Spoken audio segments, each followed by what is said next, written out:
Okay, let's unpack this. We're diving into Vatican City. Hmm. Everyone knows it's the smallest country in the world, famous for St. Peter's Basilica, the Pope, priceless art. Right. The big hitters. But what does being the world's smallest country actually mean for its daily life? How does a place packed with history, faith, and millions of visitors somehow also function like, well, a city? Yeah, it's this fascinating paradox, isn't it? Defined by its grand scale and immense global influence, yet physically tiny. And surprisingly reliant on its neighbor, Italy. Exactly. It's a unique blend of the sacred, the historical, and then these unexpectedly mundane administrative challenges. Exactly. So we've pulled together a stack of sources for this deep dive, everything from classic travel guides, historical overviews, to a particularly fascinating video that really zeroes in on the nuts and bolts of its operations as a city. Right, going beyond just the landmarks. Our mission is to go beyond those iconic images. We want to explore the layers, how its ancient past shaped its modern status. What makes those famous places so significant beyond just their beauty? And critically, how it manages the practical realities of being an independent state literally squeezed inside Rome. Yeah, the day-to-day stuff. So we're going to unpack this incredible paradox for you, uncovering the key insights and hopefully, a few aha moments that might challenge your assumptions. Sounds good. Where should we start? Let's start with how this unique place even became its own country. Okay, well, what's fascinating is that the land itself has immense historical depth. Right. It's been linked to Christianity since the 1st century AD, traditionally as the burial site of St. Peter.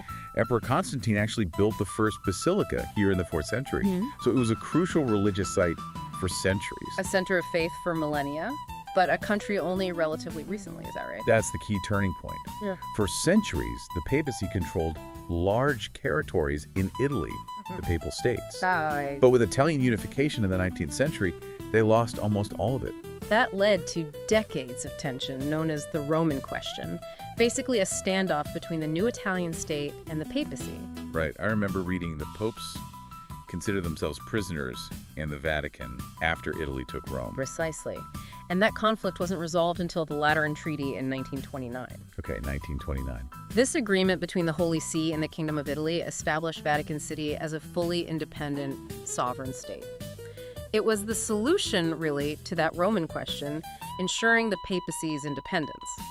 So it was born out of a need to protect the spiritual authority of the Holy See by giving it political independence, albeit in a tiny, tiny package. Exactly. And this treaty gives it that unique dual nature. It's both the absolute center of the global Roman Catholic Church, spiritual heart, administrative headquarters, and a sovereign country. With its own borders, laws. It's even a small army in the form of the Swiss Guard. Yeah. That historical context is just crucial to understanding why it exists as a state at all. Okay, now let's talk about the places that draw the crowds. The places where that faith meets breathtaking art and architecture. You have to start with St. Peter's Basilica. Oh, definitely. It's not just a church. It's a monumental statement. One of the largest, most magnificent in the world, rebuilt during the Renaissance. The sheer scale is designed to inspire awe, isn't it? Completely. And visually, it's just dominated by that incredible dome designed by Michelangelo. You can see it from all over Rome. It really defines the skyline. Inside, you're face to face with masterpieces like Michelangelo's Pieta. Which is incredibly moving, that marble sculpture of Mary holding Jesus. And Bernini's massive bronze canopy over the altar, the baldachin. Yeah, with those dramatic twisting columns. Seeing those works in that space, it just underscores the Vatican's historical role as a patron of the arts, using genius to glorify faith. And here's a useful tip from the sources. Yeah. You can actually climb the dome for panoramic views. Which is quite a climb, I hear. Apparently. And entry to the basilica itself is actually free. Yeah, free entry to one of the most famous buildings on Earth that genuinely surprises a lot of visitors. Step outside the basilica, and you're in St. Peter's Square. Another Bernini design, that vast open space framed by the semicircular colonnade. With what, nearly 300 columns? 284 columns, yeah. It feels like outstretched arms welcoming the world, a perfect stage for large gatherings. And it is the stage papal audiences. Huge masses, Right. where millions gather over the year. You've got the ancient Egyptian obelisk at the center, too, a symbol brought to Rome centuries ago. And here's that quirky detail. The square itself is open to the public Right. and policed by Italian police. But their authority stops abruptly at the very first step of the Basilica stairs. Exactly. Cross that line, and you're on Vatican territory under the jurisdiction of the Gendarmerie, the Vatican police. It's like a physical manifestation of that sovereign border right there within the city. A very clear line. Speaking of scale, right next to the square is the entrance to the Vatican museums. This is where the sheer volume of historical and artistic wealth really hits you, doesn't it? Oh, absolutely. It's less a museum, more like a city of galleries. It stretches over 7 kilometers. 7 kilometers. It's one of the world's most important collections, spanning millennia, ancient Egyptian, Greek, Roman artifacts. Right through to Renaissance masters like Raphael, Caravaggio. I mean, walking through the Raphael rooms, completely covered in frescoes, it gives you a sense of the incredible artistic legacy housed there. It really does. Now, for the museums, unlike the Basilica, you definitely need a ticket. Right. And the sources strongly recommend booking online well in advance. The queues can be notorious. Good tip. And the ultimate destination for most inside the museums, the Sistine Chapel. World famous for a reason. The ceiling, painted by Michelangelo between, 1508 and 1512? Including the creation of Adam. Just iconic. Breathtaking. And the Last Judgment fresco on the altar wall is equally powerful. It's an absolute masterpiece, and it holds immense significance beyond the art, too. Yeah, it's the site of the papal conclave where the cardinals gather to elect a new pope. So these places, the Basilica, the square, the museums, the Sistine Chapel, they're the visible, iconic heart of Vatican City. The postcard views. Exactly. But they only tell part of the story. Right. Because managing millions of visitors and functioning as a sovereign state on just 44 hectares. Which is only about 110 acres, less than half a square kilometer. Yeah, how does that actually work day to day? One source even calls it a true city beneath the grand facade. A true city, when the resident population is only around 450 people. Seems tiny. Yes, it's that tiny core population contrasted with millions of visitors and a much larger workforce commuting in. Okay. Nearly 7 million visitors in 2019 alone, according to one source. That's where the practicalities become really fascinating. Like utilities. How does a country this small handle basic services? Water, power. This is where the Lateran Treaty comes back into play. It stipulated Italy would provide basic public services. Water supply, for instance, is guaranteed by Italy. Comes right from Rome's system. Okay, water comes from Rome. Makes sense. What about wastewater? Sewage? Now that's an interesting wrinkle the sources highlight. For years, wastewater was just, dumped into the Tiber River, untreated. Yeah. When Italy required treatment, Rome's utility built the necessary facilities. Most Vatican wastewater is now treated. Okay, good. But there was apparently a dispute because the Holy See reportedly refused to pay for the treatment. Get out. Why? They argued the original treaty only promised free water, not free wastewater treatment. Wow. So they just didn't pay for sewage treatment. That's wild. It just shows how interconnected they are, and where these practical challenges can pop up. Definitely. What about electricity? Also supplied by Italy. Though, to their credit, the Vatican does source all its electricity from renewables. Oh, that's good. And has some rooftop solar panels, but they aren't self-sufficient. And you can see why. I mean, nobody wants a power plant or, worse, a landfill right next door to the Sistine Chapel. Exactly. That wouldn't go over well. Trash is a major issue, though they generate about 1,000 tons a year. 1,000 tons from such a small area? Wow. Well, think of all the visitors. It all has to be shipped out, but they do have a sophisticated eco-center that sorts up to 85 different types of waste for recycling. 85 types. That's pretty advanced. Yeah, they seem quite focused on recycling. Okay, so they rely on Italy for utilities, but manage waste internally. What about getting around within the walls? Is there actually infrastructure beyond, like, sidewalks? Surprisingly, yes. They have their own gas station. A gas station? Yeah, only usable by residents and employees, and apparently it offers cheaper fuel because there are no Italian taxes. A perk of living or working there. And this statistic blew me away.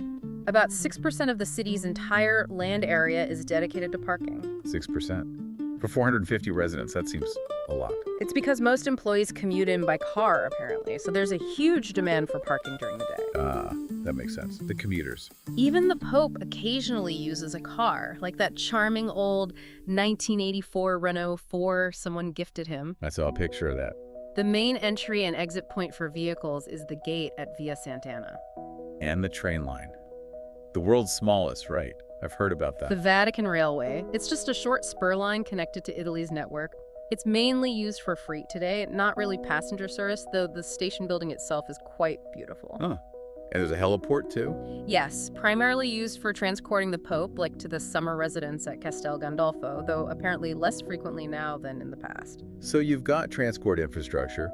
What about essential services you'd find in any city, like emergency services, security? They have their own fire department, the Vigili del Fuoco. It's located in the Belvedere courtyard near the museums. Okay. They have unique, smaller equipment designed to navigate the narrow, historic spaces. Art. And here's a specific detail one source highlighted. They're apparently well known for rescuing tourists. Rescuing tourists. From what? Yeah. People who get stuck or maybe have a panic attack on the narrow, winding stairs climbing down from the Dome of St. Peter's. No way. Rescuing dome climbers. That's a very specific, very Vatican kind of job description. Isn't it? And I heard their recruitment rules are, well, unique. Yeah, how so? Recruits must be Catholic, male, unmarried, and celibate. And that celibacy needs to be affirmed by a priest. Wow. That is certainly not your typical firefighter requirement. Definitely not. And security is split, right? It's not just the Swiss Guard. Correct. There are two main groups. You have the Gendarmerie Corps. They're the Vatican police force. Okay. They handle criminal investigations, border control, traffic control, that sort of thing. And then the Swiss Guard. Then you have the very visible Pontifical Swiss Guard. Their primary role is protecting the Pope himself and the Apostolic Palace. They have different duties, different training, and of course those famous, very distinct uniforms designed partly by Michelangelo, legend says. So the gendarmerie are more like regular police. The Swiss Guard are more like bodyguards and ceremonial guards. That's a good way to put it. The gendarmerie also has specific recruitment criteria, similar to the firefighters in some ways. Though the celibacy rule might be different for them, the sources weren't totally clear on that. Okay, so security, fire department. What about daily necessities? Where do people shop? Is there a grocery store? There is. They have a supermarket called the Annona. Annona. And because Vatican City is duty-free, items are apparently about 1/3 cheaper than in Italy. A third cheaper. Wow. So it's used not just by residents, but also by clergy and Vatican employees who live all over Rome. It's a popular spot. A bargain supermarket is a key feature of Vatican daily life. Who knew? There's also a drugstore, the Vatican Pharmacy, known for both medicine and surprisingly high-end beauty products, and a duty-free shop near the train station. But for like clothes or electronics or most other things? For most essentials, beyond groceries and pharmacy basics, residents likely have to leave Vatican City or, shop online like everyone else. The Vatican Post Office handles deliveries. Makes sense. So, a bargain supermarket and pharmacy. What about places to eat out or socialize? Any cafes or restaurants for the locals? Well, there are cafes, but they're mostly located inside the Vatican museums or even on St. Peter's roof terrace. Oh, okay. So they primarily cater to the millions of tourists. The museum cafeteria even sells beer, apparently. Beer in the Vatican museums. But notably, there are no real cafes or restaurants designed for the small local resident population within the walls themselves. Oh. Not like a neighborhood trattoria you'd find just outside. Interesting. So Yeah. you have facilities for visitors, but not a lot of typical neighborhood spots for the actual residents. Seems that way. They probably just pop out into Rome for that. What about institutions focused on learning or knowledge? Obviously, the church itself is a center of study, but anything else? Oh, absolutely. They have world-class institutions, the Vatican Library, the Biblioteca Apostolica Vaticana, houses an incredible collection of ancient manuscripts and texts. Right.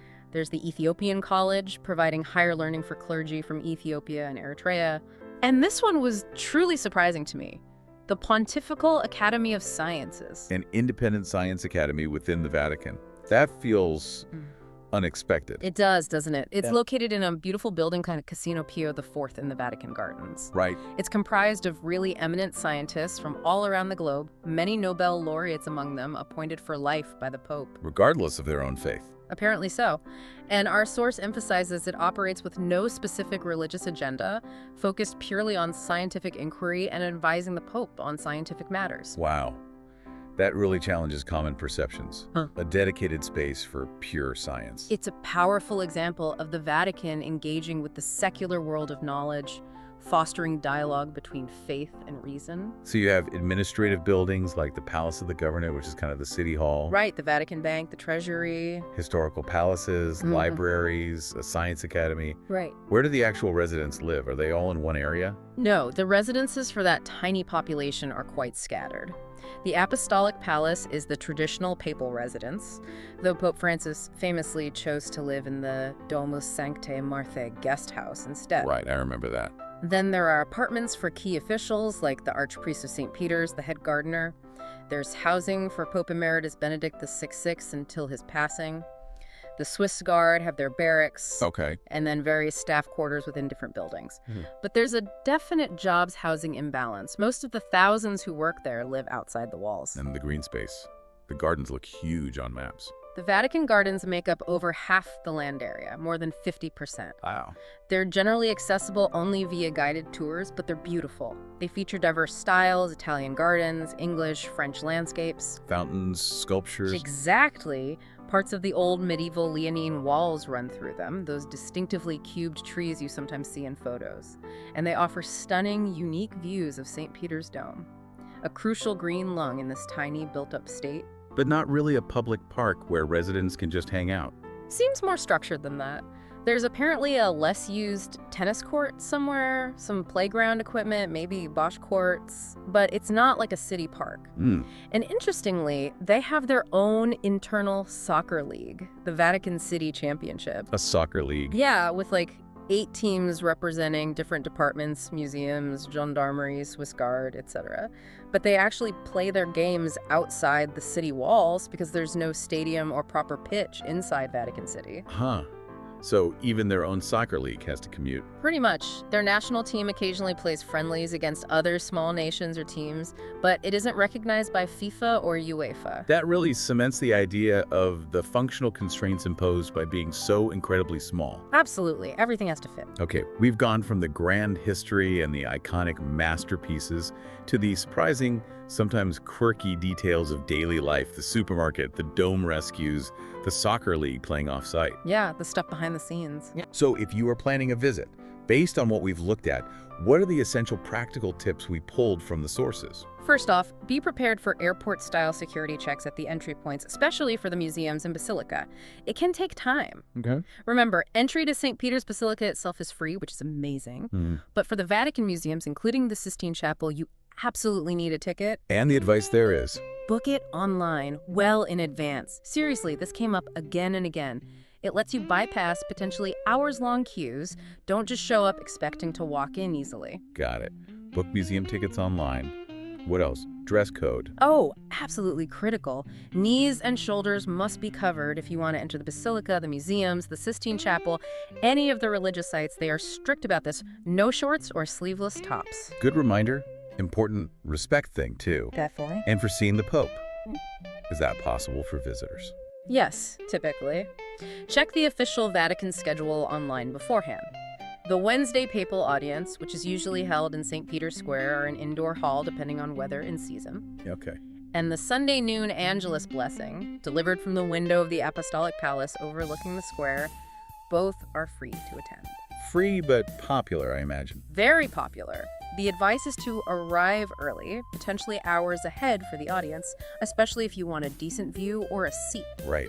Logistics like money and language. Pretty straightforward. Currency is the euro, just like Italy.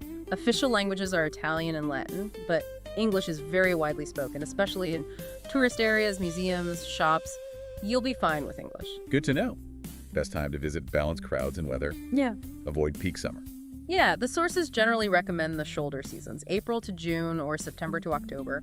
You'll likely find milder weather, more pleasant for walking around, and slightly more manageable crowds than the peak heat and crush of July and August. Makes sense.